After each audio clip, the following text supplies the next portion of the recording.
Halo guys, kembali lagi dengan Creativo. Kali ini kita akan membuat spinner dengan menggunakan mur dan baut. Pertama kita akan lakukan seperti ini ya. Kita istilahnya pasangkan, dan ini jika sudah sama bentuknya maka kita akan lem menggunakan lem tembak dulu.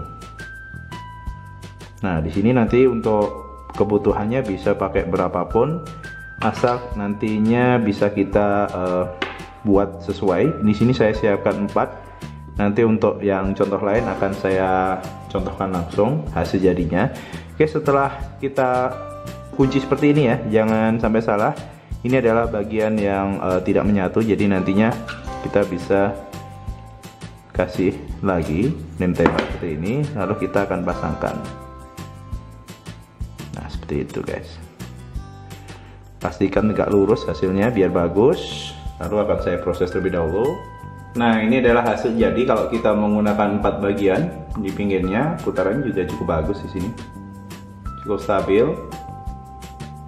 Saya akan contohkan untuk membuat bagian lain, misal 2 bagian, 3 bagian, 5 bagian, dan lain sebagainya.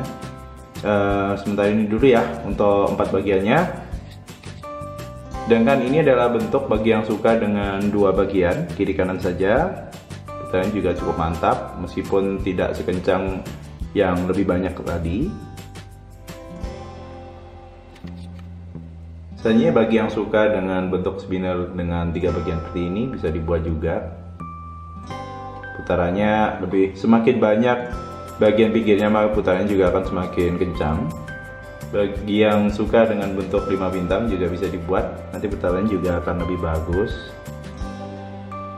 lebih kencang, semakin banyak akan semakin kencang. Kalau ingin membuat dari 6 sisi pun juga bisa di sini. Hasilnya malah putarannya menurut saya paling kencang dan juga paling stabil. Ini sedikit saja putaran sudah seperti ini. Oke, jika suka jangan lupa like dan share, dan nantikan video selanjutnya dari Creativo.